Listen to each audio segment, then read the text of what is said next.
Hello friends, मैं doctor Adnan रफ़ीक हूँ, सीएलडीडी जम्मू से। मैं यहाँ पे गैस्ट्रोएंटरोलॉजिस्ट हूँ जम्मू में।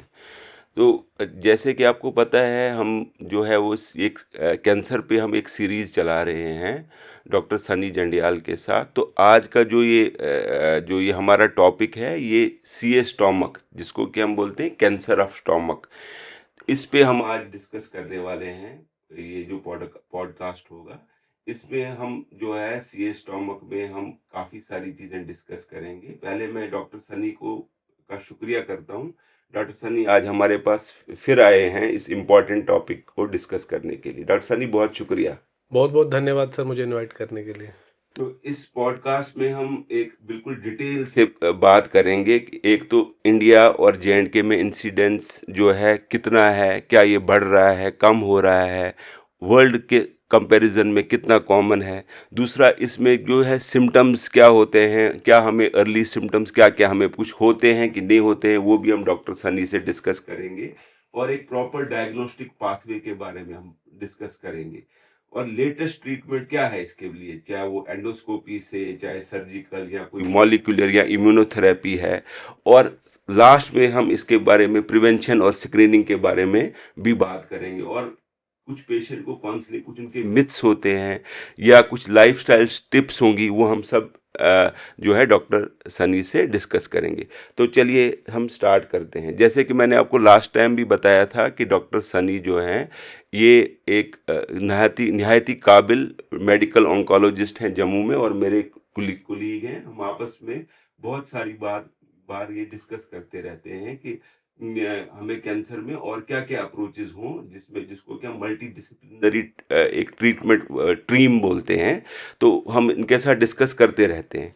तो डॉक्टर सनी, सबसे पहली बात कि वर्ल्ड वाइड और इंडिया, और दूसरा हो गया जो हमारा इंडिया का जो ये खित्ता है जम्मू और कश्मीर, इसमें कितना कॉमन है ये ट्यूमर, क्या ये इसमें इंसिडेंस में कोई वेरिएशन है बिटवीन जम्मू कश्मीर, इंडिया और पूरी दुनिया में।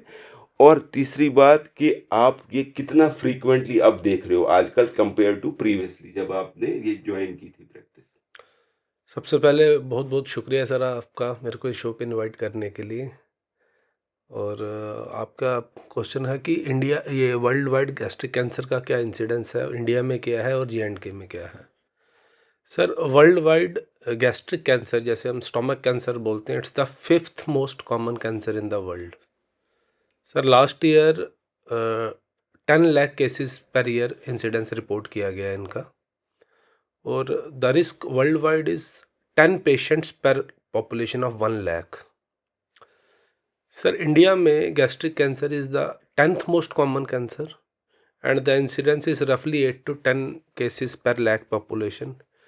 J&K का एग्जैक्ट डाटा तो हमें नहीं पता, but the incidence in Kashmir province is far more than the incidence in Jammu province. Ladakh का sir unfortunately I don't have the data for.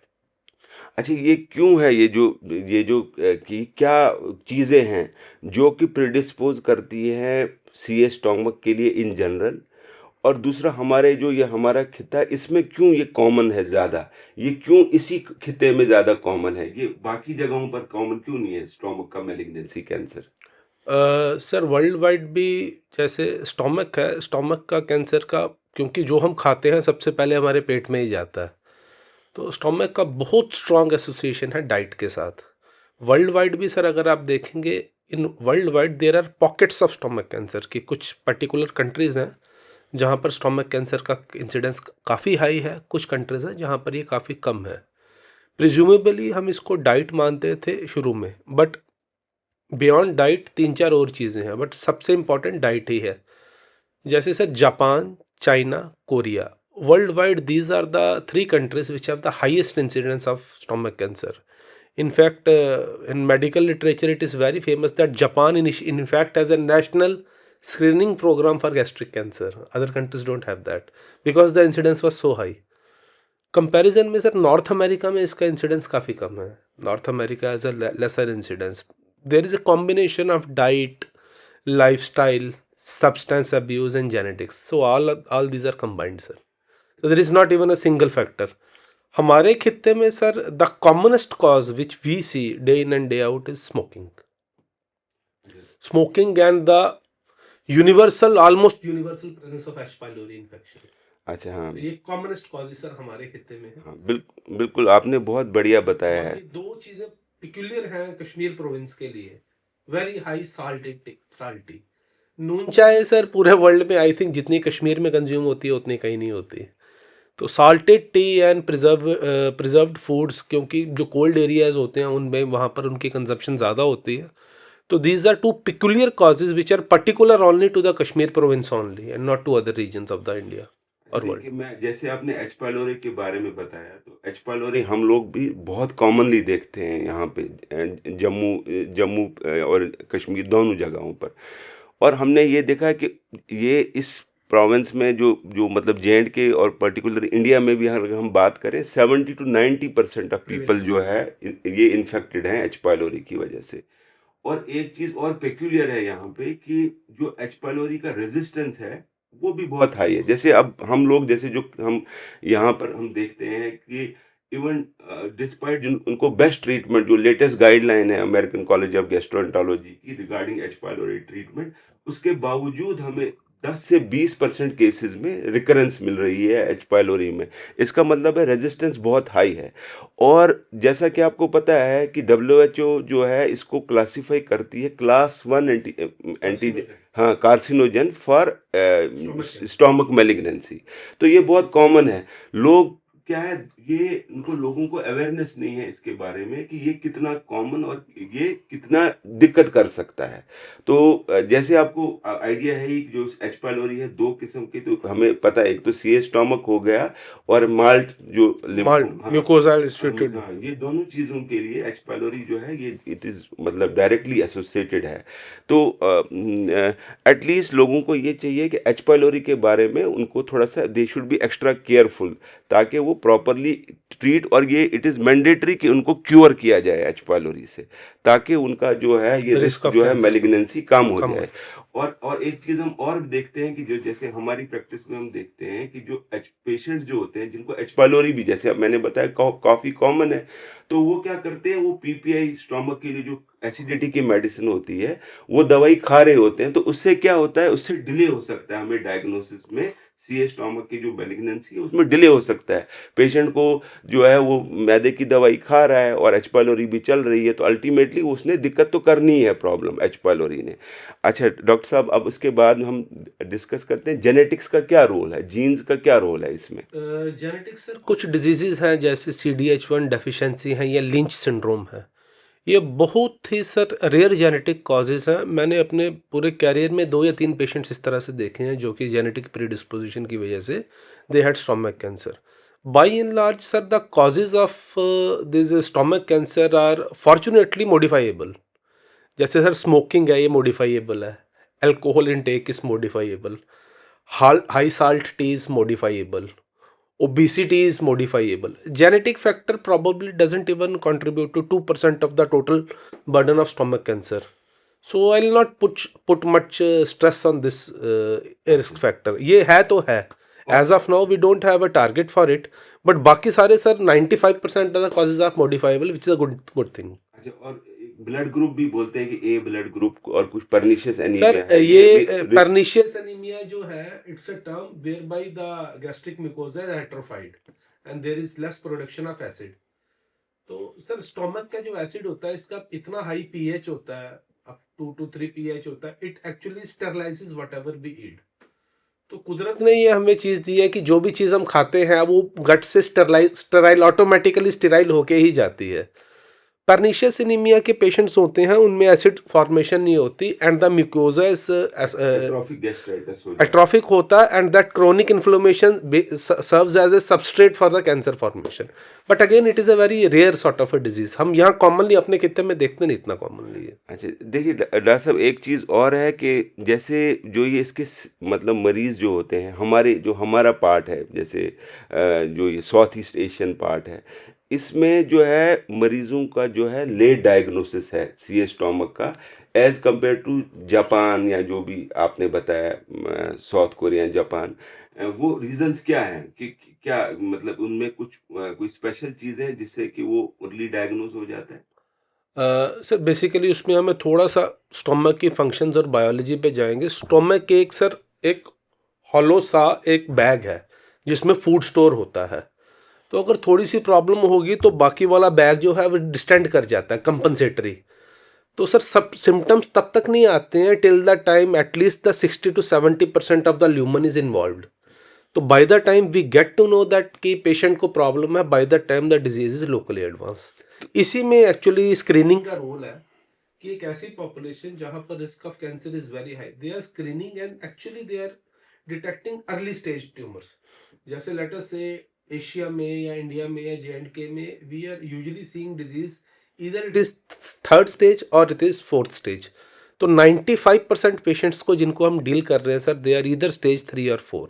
Whereas Japan, after the implementation of the screening program, sir, they are diagnosing the illness either in stage 1, even T1A stages, where they वो खाली endoscopy से treatment कर रहे हैं, no surgery no chemotherapy. वो तो but it being a developed nation, only developed nation in Asia, तो far far it's it has a model which is to be followed actually. तो और एक चीज़ और है कि जो जैसे जो जापान के मरीज़ हैं उनको जो अर्ली सिम्टम्स होते हैं, जैसे हमें एवरीडे सिम्टम जो कि 100 में से 80 लोगों में पाए जाते हैं, जैसे सिंपल एसिडिटी, इंडाइजेशन, थोड़ा सा डिस्कम्फर्ट होना या ब्लोटिंग होना या अर्ली कोई उनको फुलनेस लगे, तो वो इमीडिएटली अपने डॉक्टर को दिखा देते हैं। हमारे पास क्या होता है कि पेशेंट को वो सेल्फ मेडिकेशन है, ओवर द काउंटर मेडिसिन है। जो भी मरीज को थोड़ी सी तकलीफ हो जाए तो वो बाहर जा कर के दवाई खुद खा लेता है। तो उस वजह से भी मुझे लगता है कि एक रीज़न है कि वो लेट डायग्नोसिस, और जो मैंने आज जैसे आपको बताया कि पेशेंट पीपीआई एच पाइलोरी दोनों कम्बिनेशन है, तो मरीज़ को वो जो है वो डिले करते रहते हैं। ये डिले से ही मरीज़ को ज़्यादा दिक्कत बढ़ती है।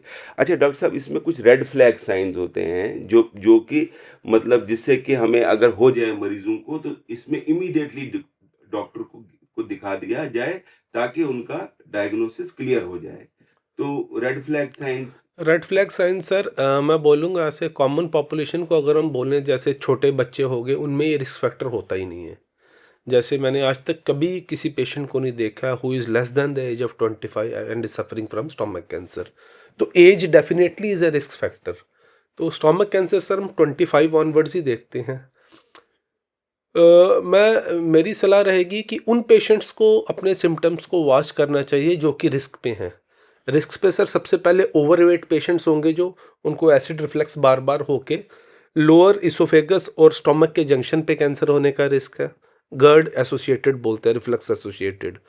उसके बाद सर जो हैवी स्मोकर्स हैं, टोबैको च्यूअर्स हैं, जो अल्कोहल काफ़ी ज़्यादा कंज्यूम करते हैं और जिनकी डाइट में फ्रेश फ्रूट्स नहीं हैं, और जो नून चाय की कंजम्पशन हाई लेती है। मेरे को लगता है अगर एक आम भाषा में समझाऊं तो इन लोगों को ये समझना चाहिए कि उनका रिस्क स्टोमक कैंसर का आम पॉपुलेशन से अधिक है, काफ़ी ज़्यादा है। और यदि इनको ये सिम्टम्स पहले से बढ़ जाएं, खाना खाने के बाद उल्टी आए, कभी ब्लैक कलर का मोशन हो जाए, या कभी उल्टी में ब्लड आए, या उनको लगे कि उनके कपड़े लूज हो रहे हैं, वेट लॉस हो रहा है, ये 5 वार्निंग फ्लैग साइंस हैं। उनको तुरंत किसी डॉक्टर को दिखाना चाहिए। माशाल्लाह। तो क्या है देखिए कि एक तो डॉक्टर साहब ने कुछ मैं इसमें ऐड करना चाहूँगा, अगर मरीज़ को खून की कमी हो जाए, एनीमिया जिसको बोलते हैं, एब्सोल्युटली सर। या मरीज़ को कोई खाना रुके, खाना। फँसे, अटके, ये ज़्यादा ज़रूरी है देखना। जैसे डॉक्टर साहब ने जो बताया, तो ये रेड फ्लैग साइंस होते हैं। अगर मरीज़ को ऐसे कोई भी सिम्टम है तो प्लीज़ आप सेल्फ मेडिकेट ना करें, किसी ये केमिस्ट के पास ना जाएं। बेटर है किसी अच्छे से डॉक्टर को दिखाइए और इसका अर्ली डायग्नोसिस हो जाएगा।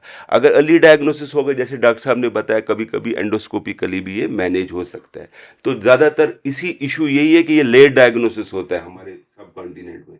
जब स्टेज 3 स्टेज 4 पर आएगा तो मुश्किल काम हो जाता है। अगर अर्ली डायग्नोसिस होगा तो उसमें आसानी हो जाएगी। तो अब सबसे इम्पोर्टेंट बात है कि हमें जो है ये अर्ली डायग्नोसिस के लिए हमें मरीज को एंडोस्कोपी करनी है ना डॉक्टर साहब? बिल्कुल सर। तो लेकिन क्या होता है कि पेशेंट जो है वो डरते हैं, वो बोलते हैं कि पता नहीं एंडोस्कोपी से क्या हो जाएगा, क्या नहीं होगा। कॉमन परसेप्शन ये है लोगों के की कि नहीं, एंडोस्कोपी जो है एक बहुत बड़ा ये कोई खतरनाक प्रोसीजर है। देखिए आपको ये समझना है, एंडोस्कोपी 5-6 मिनट का प्रोसीजर होता है। इससे आपका जिस मरीज़ को ये सिम्टम्स हों उसको बेस्ट है, इससे बेटर कोई चीज़ नहीं है कॉस्ट इफेक्टिव आसान तरीका for diagnosis of stomach malignancy या कोई भी स्टोमक के रिलेटेड इश्यूज हो।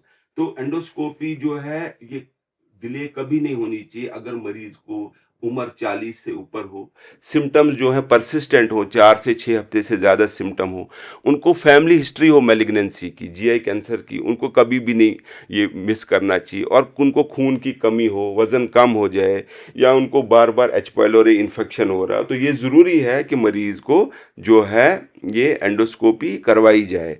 अब क्या है कि जब एंडोस्कोपी हो गई तो उसका मरीज़ का सपोज अब डायग्नोसिस हो गया, नहीं जी मरीज़ को डायग्नोसिस जो है सीए स्टोमक का हो चुका है, उसका टुकड़ा बायोप्सी कंफर्म करती है।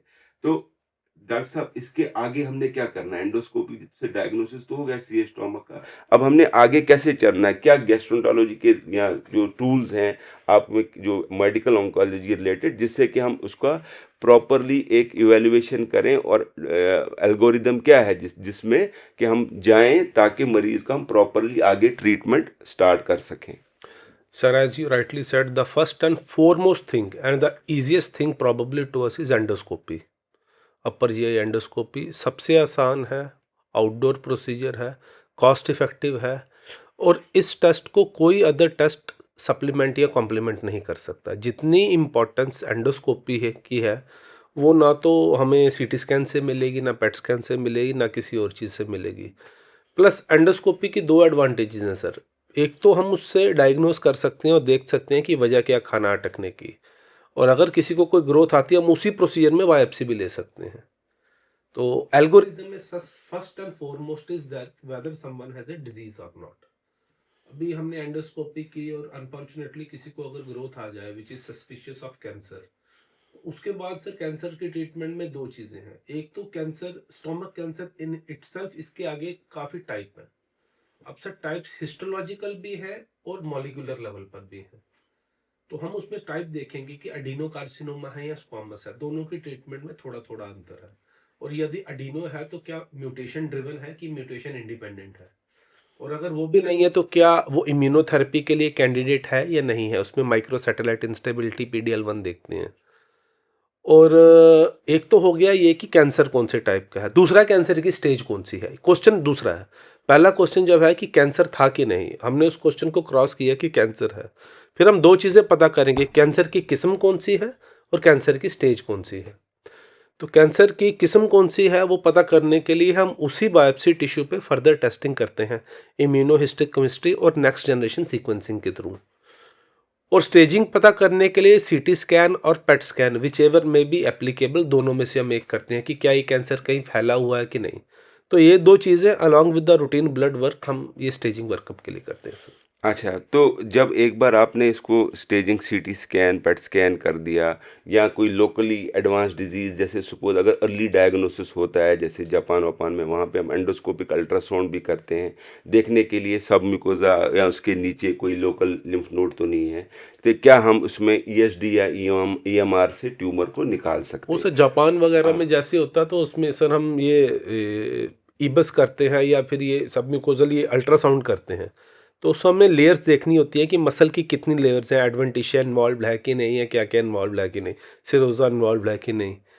तो वो sir techniques unfortunately we are not able to employ in India just for the reason कि हम बहुत रेयरली ऐसा कोई अर्ली स्टेज देखते हैं सर। बिल्कुल, लेकिन अगर बट हमारे टेक्स्ट पास, टेक्स्ट हाँ, बुक्स जो हम रीड अगर करते अगर हैं हमारे EMR हाँ, EMR। बिल्कुल, अगर हमारे पास अर्ली ट्यूमर आए तो कभी-कभी रेयरली हम डायग्नोज़ कर लेते हैं अर्ली ट्यूमर भी, तो अगर होए तो उसमें हमें एंडोस्कोपिक अल्ट्रासाउंड वो तो फिर करना। सबसे बढ़िया, वो तो बहुत उसके लिए बढ़िया, बहुत अच्छा है, बहुत वो ही तो बढ़िया। In fact nip the evil in the bud जैसे बोलते हैं वैसी बिल्कुल। बात है। अच्छा, अब इसमें जैसे आपने बताया कि जो जो मॉडर्न जो हम आजकल आपने जो बताया कि इसमें हम मॉलिक्यूलर टेस्टिंग होती है, उसमें कुछ 3 किस्म की टेस्टिंग है, तो उसमें क्या मतलब उसमें क्या उसकी क्या इम्पोर्टेंस है?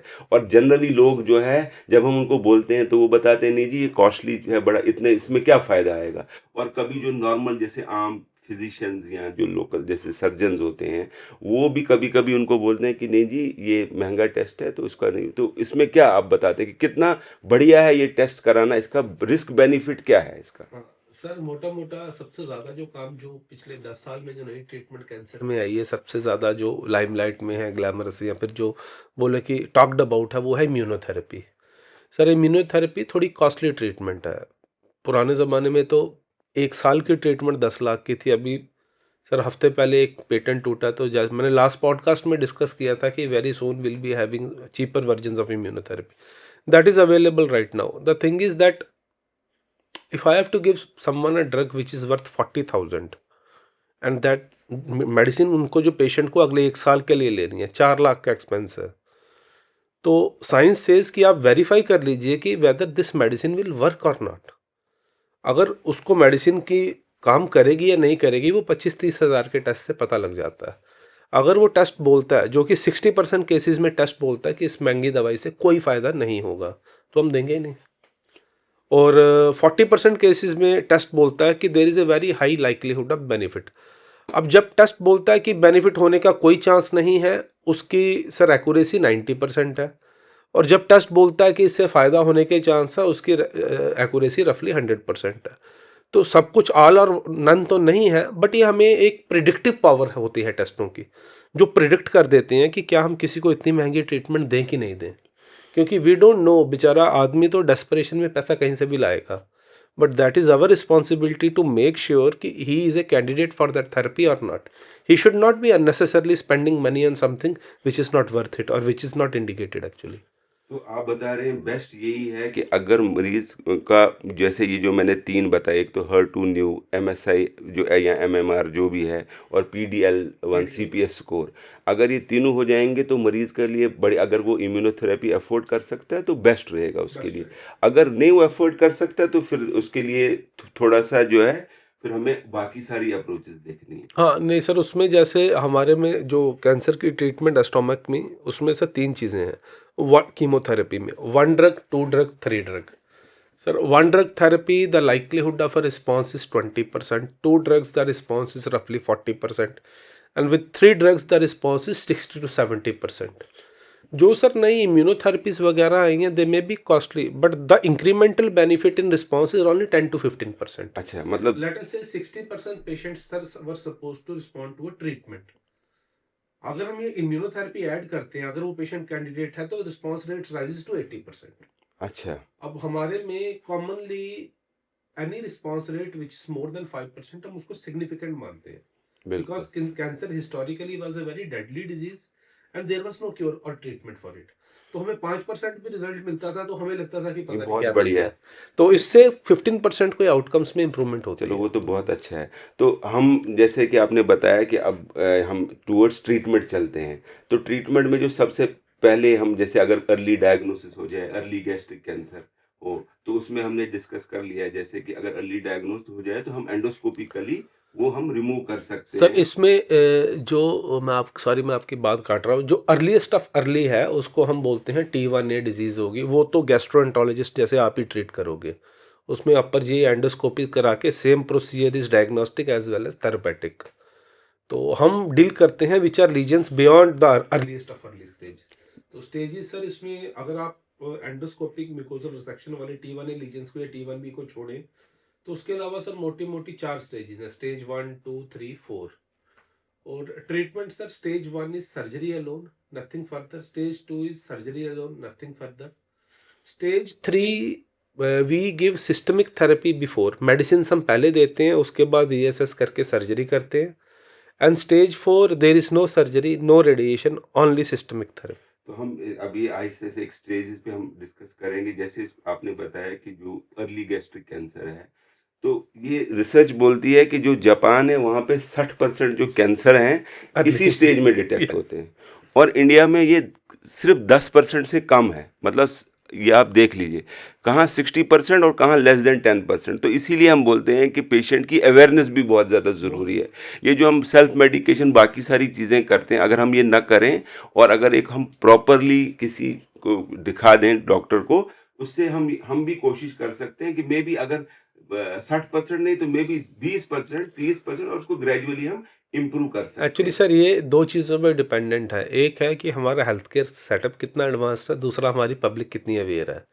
तो दोनों अगर both make efforts may be, अभी आज की डेट में हम J&K में, या जो मैं अपनी प्रैक्टिस में देख रहा हूँ, 80 to 90% ऑफ द केसेस, जैसे मैंने पहले भी बोला, स्टेज 3 या 4 में है। मैं होप करता हूँ कि अगले 10 साल में we'll be able to see only 50% cases in stage 3 and 4 and 50 should be early stage. Very good, चलो ये तो बहुत बढ़िया हो गया। It's a अच्छा, slow process, अ- slow process. और डॉक्टर साहब एक चीज़ और है, मतलब देखिए लोगों में ना थोड़ा इनहिबिशन होती है, वो बोलते हैं कि नहीं जी, अगर ये बस सर्जरी हो जाएगी तो सब कुछ ठीक होएगा।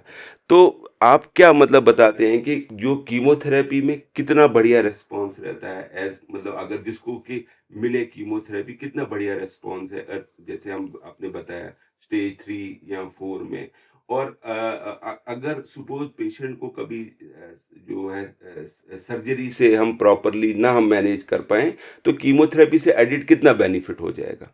ओके, तो सर कीमोथेरेपी का बेनिफिट स्टोमक में बनिस्बत अदर मैलिग्नेंसीज थोड़ा सा कम रहता है। जैसे लेटर से पुराने ज़माने में क्या था, एक सबसे कॉमनली चीज़ जो हम लोगों से सुनते थे वो कहते थे कैंसर को जब ऑपरेट करो या छेड़ो तो ये फैल जाता है। ये बात सही है, क्योंकि उन्होंने 60s 70s 80s में जब ये देखा था सर, तब क्या होता था कि जब किसी को ग्रोथ आती थी तब हमारे पास सर इतने सीटी स्कैन एमआरआईज वो स्टेजिंग डायग्नोसिस करने के लिए सामान नहीं था। तो सर्जन जो थे they would rely on their hands, their clinical skills. X-ray था और अल्ट्रासाउंड भी 80s तक तो था नहीं। तो तब ये देखा गया किसी को भी कैंसर होता था जब हम ऑपरेट करते थे उसके बाद वो फैल जाता था। वो एक्चुअली जो हमारे पास काफ़ी एल्डरली पेशेंट आते हैं और उनका ये जो कंसर्न होता है एक्चुअली वो बहुत वैलिड है। बिकॉज मैं सर वही चीज़ याद रख सकता हूँ जो मैंने पर्सनली फील की हुई है, एक्सपीरियंस की हुई है। क्योंकि मेरी कोई फॉर्मल ट्रेनिंग या मैं किसी स्कूल में तो गया नहीं हूँ या मेडिकल कॉलेज में तो गया नहीं हूँ कि आप मेरे से एक्सपेक्ट करें कि मेरे को एक्सपर्ट जितनी नॉलेज हो। और मैंने अपनी ज़िंदगी अपनी नॉलेज से ही चलानी है, वो चाहे सही है या गलत है, चाहे वो आउटडेटेड है। तो आज की डेट में जैसे हमारे पास सीटी स्कैन्स हैं, एमआरआईज हैं, पेट स्कैन्स हैं, एक तो हम उन्हीं पेशेंट्स को ऑपरेट कर रहे हैं जो ऑपरेबल हैं, जिनकी सर्जरी की जा सकती है। आप समझें सर, आज की डेट में 80 to 90% of the cancers are advance. तो सोचिए 20 साल पहले ऑलमोस्ट सब वैसे ही थे। अब जब भी हम उनको सर्जरी के लिए अपनी तरफ से तो भला करने ही जाते थे बट वो फैल जाते थे। अब जब से मॉडर्न इमेजिंग आई है और इतने ज़्यादा डायग्नोस्टिक टूल्स आए हैं, we are able to diagnose a bit earlier stages and they are doing good. Chemotherapy sir stage 3 का मैं आपको बड़े आसान भाषा में समझाता हूँ, क्योंकि हमारी टारगेट ऑडियंस एक आम पब्लिक है। यदि हम एक स्टेज 3 पेशेंट को ऑपरेट करते हैं, अगले 3 साल में कैंसर वापस आने का रिस्क 100% है। और यदि हम कीमोथेरेपी देते हैं दैट रिस्क डिक्लाइंस टू 50%। मतलब ऑलमोस्ट 1 in 2 ये यस। चांसेस हैं कि अब उनको। किसको क्या होगा आज की डेट में हम यही नहीं प्रिडिक्ट कर पा रहे, उसी पे काम चल रहा है। कोई माइक्रो सैटेलाइट इंस्टेबिलिटी कर रहे हैं, PDL1 कर रहे हैं, हर्ट्यून्यू कर रहे हैं। Our goal is to reduce the risk of recurrence to close to zero, which is the ideal scenario. It may happen over a period of time, but अभी there are miles to go. अच्छा, अच्छा, अब doctor साहब अभी हमने सब कुछ कर दिया, मतलब कि पेशेंट को डायग्नोज इवन ट्रीटमेंट स्टार्ट कर दी, रिकरेंस हो गई पेशेंट को। तो आप मुझे बताइए कि इसमें जो है प्रिवेंटिव स्ट्रेटजी क्या होनी चाहिए कि मरीज को हम क्या बोल सकते हैं कि आप कैसे प्रिवेंट कर सकते हैं, कैंसर को कैसे प्रिवेंट किया जाए इसमें? सर मैं प्रिवेंशन को एक्चुअली दो चीज़ों में डाल लूँगा। एक हो गया कि जो प्राइमरी प्रिवेंशन बोलते हैं, और एक हो गया सेकेंडरी प्रिवेंशन, या एक हो गया damage control sort of. Primary prevention या प्रोफाइलैक्सिस सर हमें, मेरे को लगता है कि जब बच्चे स्कूल गोइंग है तब से स्टार्ट करना चाहिए। तो उनको बताना चाहिए कि बैड हैबिट्स क्या हैं, स्मोकिंग, अल्कोहल। इनफैक्चुअली जब ये बच्चे सर ये प्राइमरी स्कूल के बाद मिडिल स्कूल में आते हैं ना, 9th 10th में, जब ये इंप्रेशनेबल होते हैं, एडोलेसेंस में जाते हैं, when they are at their weakest decision making tenure, उसमें क्या रहता है कि जैसे स्मोकिंग कभी नहीं करनी है, अल्कोहल कभी नहीं लेना है। जैसे कुछ कल्चर्स में डाइटरी अगर कुछ इम्बैलेंसेस है, जैसे नून चाय की इनटेक रिस्ट्रिक्ट करनी है, तो ये चीज़ें होंगी। जैसे कुछ लोग बीटल नट चू करते हैं, पान सुपारी खाते हैं, वो नहीं खाना है। तो ये सर होगी सबसे पहले तो इनको ये बताना। उससे भी इम्पॉर्टेंट आई थिंक एक चीज़ अगर हम बोले जो कि in it self can cover 10 diseases, overweight नहीं होना है। जैसे सर हम ओवरवेट होते हैं, हमारा गैस्ट्रोएसोफेजियल स्फिंक्टर रिलैक्स हो जाता है, उससे गैस्ट्रोएसोफेजियल रिफ्लेक्स होती है, स्टोमक का एसिड इसोफेगस में आता है और उस जंक्शन पे कैंसर कराता है, और ओबिसिटी वैसे भी अच्छी नहीं। तो ये सिर्फ 5 चीज़ें हैं जो हमें टाइम एंड अगेन इनको इन्फोर्स करनी है कि आपको ये कोशिश करनी है इन 5 चीज़ों से दूर रहें। I think the burden should reduce by 30% just by doing this thing, 30 to 50%। चलो माशाल्लाह, ये आपने डॉक्टर साहब बहुत ही बढ़िया बताया कि नहीं जी, प्राइमरी प्रिवेंशन, उसके बाद आगे आपने जो है सेकेंड। डैमेज कंट्रोल, हाँ, डैमेज कंट्रोल में सर जो स्मोकर्स हैं उनको हमने बार बार काउंसलिंग करनी है कि you should try to avoid it. अगर बंद नहीं कर सकते तो जितना रिड्यूस कर सकते उतना रिड्यूस कर लीजिए। कोई अल्कोहल ले रहा है तो उसको बताना आप जितना क्वांटिटी ले रहे हो उसको रिड्यूस कर दीजिए। बीटल नट च्यूअर्स को हमने वही चीज़ समझानी है कि जहाँ तक हो सके ना करिए। अगर कोई पेशेंट हमारे पास गैस्ट्राइटिस करके आता है या एसिड पेप्टिक डिजीज़ करके आता है and we are able to diagnose H. pylori in him, then we have to motivate the patient to get the treatment done, not for the symptoms of acid peptic disease, but also for the prevention of cancer in the long run. Doctor साहब, last में आप कुछ कोई final कुछ आप अपने patients को देना चाहेंगे, कोई फाइनल मैसेज, जैसे कि आप बहुत ही बढ़िया फाइनल मैसेज देते हैं, कुछ फाइनल मैसेज कोई पेशेंट्स के लिए? फाइनल मैसेज मैं ये देखूंगा कि we should try to maintain a healthy diet, healthy weight, lot of fresh fruits and vegetables, avoid processed foods, and avoid all the junk, and first and foremost, no tobacco, no alcohol. Doctor साहब, आपका बहुत बहुत शुक्रिया। Thank you.